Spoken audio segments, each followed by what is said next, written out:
225D, putting a 28 on it. Inside this compartment's the battery and stuff. We hook right to the battery with our power. So there's our fuse, there's the ground.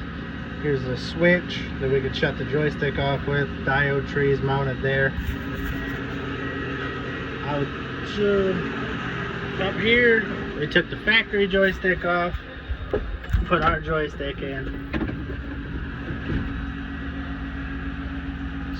So it's mounted up just like the diagram.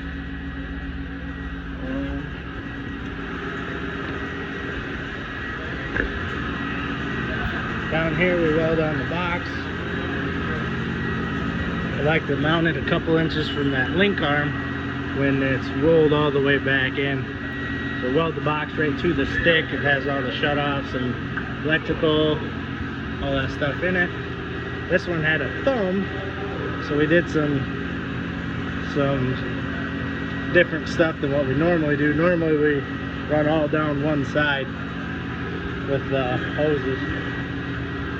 The K-strain hoses were 12 foot, 12 foot, and 10 foot.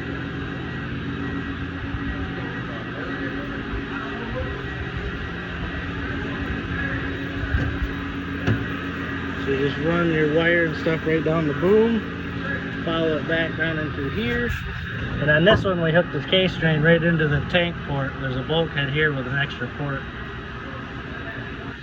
So fed everything through down there, and then that leads over to the battery compartment.